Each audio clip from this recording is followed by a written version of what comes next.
बार जरा बड़ी खबर बता दूं कि जो ओबीसी आरक्षण है, मुस्लिमों को आरक्षण देने के मामले पर अखिलेश यादव का बयान आया है। वो कह रहे हैं इस बहस को समझ नहीं पाएंगे आप लोग। बीजेपी ने आरक्षण का धोखा दिया है।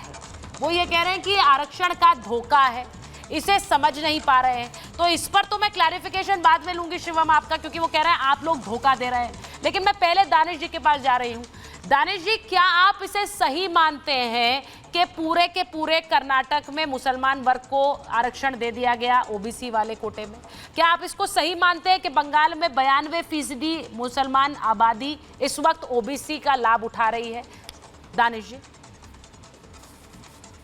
देखिए सुचारिता, मैं एक बात बताऊं। दरअसल देश में जिस तरीके की राजनीति होती आई है और मुसलमानों को जिस तरह से निशाने पर रखा गया, भारतीय जनता पार्टी का तो जन्म अभी जुमा 8 दिन का है, लेकिन इससे पहले आप देखें तो कांग्रेस का रोल बिल्कुल साफ तौर पर रहा है और उसके बाद की सो कॉल्ड सेक्युलर पार्टियों का भी यही रोल रहा है।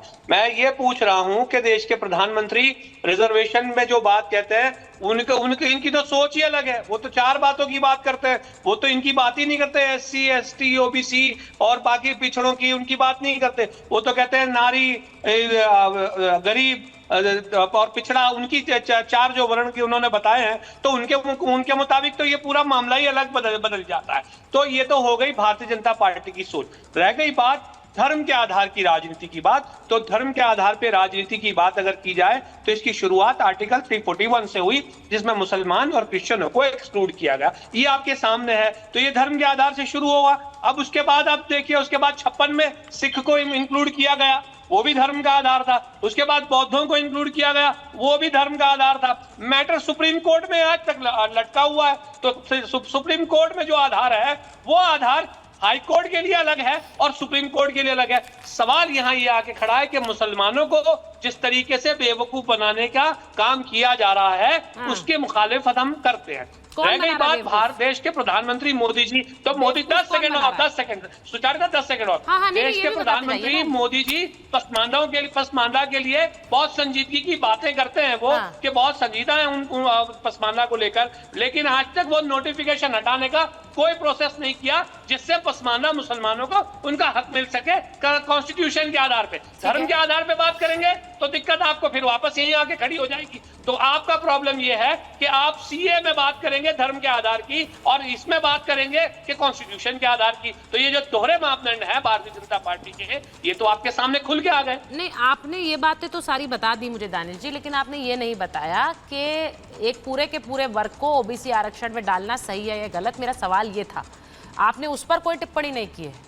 जो ओबीसी आरक्षण कर्नाटक में सारे मुस्लिम वर्ग को दे दिया कि भाई ये देखिए आप ओबीसी में आ गए, वो सही है या गलत? मेरा बुनियादी सवाल ये है। मैं आपसे पूछती हूँ क्योंकि आपका स्टैंड MIM का स्टैंड होगा, उस पर आप चुप है क्योंकि आपको लग रहा है वहां पर लाभ अगर मिल रहा है तो मिलता रहे। लेकिन वो किसका लाभ है, किसको जाना था और किसको जा रहा है? सवाल ये है। मैं एक बार एक बड़ी खबर और बताऊंगी, उसके बाद रिएक्शन लूंगी, क्योंकि प्रधानमंत्री नरेंद्र मोदी ने PTI को दिए इंटरव्यू में बड़ी बात बोली है। उन्होंने कहा मैं माइनॉरिटी के खिलाफ नहीं हूं। अब ये बार बार सवाल पूछा जाता है कि क्या आप मुस्लिम विरोधी हैं, क्योंकि यहाँ इस डिबेट में भी अगर मैं पूछूं तो ये बात बार बार उठ रही है। उन्होंने कहा मैं मुस्लिम विरोधी नहीं हूं, मैं माइनॉरिटी विरोधी नहीं हूं, लेकिन कांग्रेस की वोट बैंक की राजनीति के खिलाफ हूं। मैं वोट बैंक को संतुष्ट करने के लिए कर्नाटक और कांग्रेस ने मुसलमानों को जैसे ओबीसी बना दिया, उसके खिलाफ हूं। कांग्रेस को एक्सपोज करना मेरी जिम्मेदारी है। यानी मैं मुसलमानों के खिलाफ नहीं, लेकिन मुस्लिम तुष्टीकरण के खिलाफ हूं। अब मैं चाहती हूं कि जरा इस पर चर्चा हो। प्रधानमंत्री जो कह रहे हैं, अब देखिए ये बात आप जानते हैं कि ये आरोप बार बार लगता है, प्रधानमंत्री से सवाल भी पूछा जाता है, क्या दोनों में फर्क क्या है? क्यों उनका अगर वो मुस्लिम तुष्टीकरण के खिलाफ बोलते हैं तो उन्हें मुस्लिम विरोधी बताया जाता है? देखिए, मुस्लिम पॉलिटिकल पार्टियों की मुस्लिम नीति के विरुद्ध बोलना मुसलमानों के विरुद्ध बोलना नहीं है। पॉलिटिकल पार्टियों को एक्सपोज करना, जो आज हाई कोर्ट ने कहा है कि ये वोट बैंक है आपका, आप पॉलिटिकल उद्देश्य से कर रहे हैं, ये बात करने का ये मतलब नहीं होता है कि हाई कोर्ट जो है मुसलमानों के विरुद्ध है। मैं फिर इसको दोहरा रहा हूं, नरेंद्र मोदी सरकार ने जो इकोनॉमिकली वीकर सेक्शन को आरक्षण दिया है वो रिलीजन से परे है, उसमें सभी शामिल है जिसमें मुसलमान भी हैं। अगर मुसलमान विरोधी बातें होती तो EWS से मुसलमानों को एक्सक्लूड किया जाता। तो ये स्पष्ट कर रहा है कि मुस्लिम विरोधी बात नहीं होती है। लेकिन जो राहुल गांधी कह रहे हैं क्या पिछड़ा विरोधी होने का, पिछड़ा अगर सब पूरा स्टेट जो है कि पॉलिसी पिछड़े विरुद्ध रही है, तो आज मुसलमानों को इंक्लूड करना।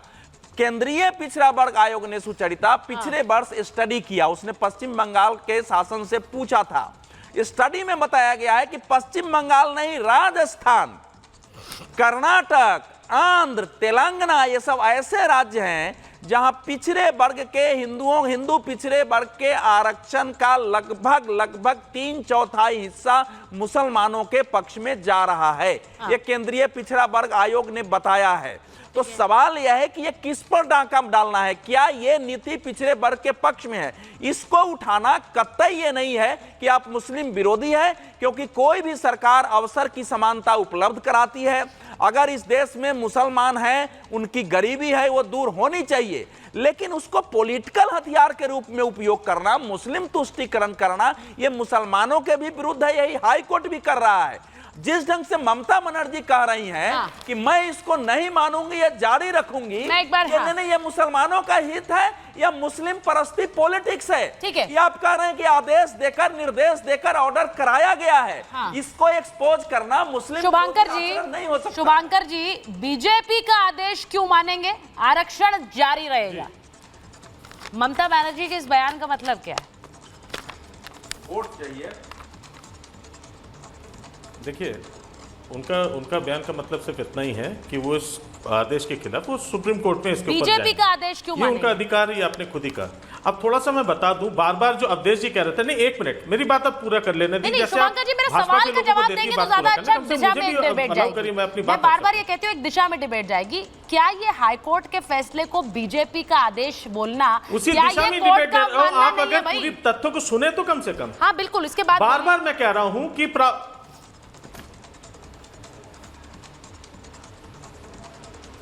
बोले हेलो, बोले शुभांकर जी, आवाज आ रही है? मैं बार बार एक बात कह रहा हूं कि बार बार यहां पे कहा जा रहा है प्रावधान और लाभार्थी कितने हैं। प्लीज इसका फिर तो आप इसकी गणना कराई जाए कि चाहे वो केरल हो, चाहे कर्नाटक हो, चाहे वेस्ट बंगाल हो। जब ये कहा जाता है कि वह 90% का वो मुसलमान उसका फायदा, क्या वो फायदा उठा रहे हैं? तो इसकी गणना होकर न पता चलेगी कि कितना लाभ कितने उसमें हिंदुओं को मिला, कितने मुसलमानों को मिला। तब तो इस पॉइंट को सामने रखिए और इसके ऊपर जो से फिर आप इसके ऊपर डिबेट करिए। नहीं, आप ये कह रहे हैं कि कोर्ट ने ऐसे ही कह दिया, ऐसी कोई लाभ मिल ही नहीं रहा है। नहीं कर सकते कि आप कह रहे गणना कराइए, कोर्ट का फैसला कैसे आ गया भाई? सारी बातें तो सिर्फ इसका क्या मतलब है शुभांकर जी? प्रावधान को लेकर आप बात कर रहे हैं, प्रावधान को लेकर आप डिस्कशन कर रहे हैं। इसमें नहीं, एक मिनट, एक चीज में स्पष्ट हाँ, बोलिए। केंद्रीय पिछड़ा वर्ग आयोग ने पश्चिम बंगाल सरकार से पूछा कि ये जो नाम आप दे रहे हैं मुस्लिम का, ये तो हिंदू पिछड़ी जातियों का नाम था, वो कहाँ गए हैं? तो उनका इसका स्पष्ट आंकड़ा नहीं है, लेकिन उन्होंने धर्म बदल लिया होगा। मतलब आखिर वो हिंदू से मुसलमान हो गए होंगे अगर आरक्षण लेने के लिए। सुनिए, बहुत खतरनाक स्थिति है कि अगर आरक्षण के लिए हिंदू पिछड़ी जातियां इसलिए मुसलमान हो रही हैं कि उनको आरक्षण का लाभ मिल रहा है, तो इससे भयावह स्थिति कुछ भी नहीं हो सकती है किसी देश के लिए।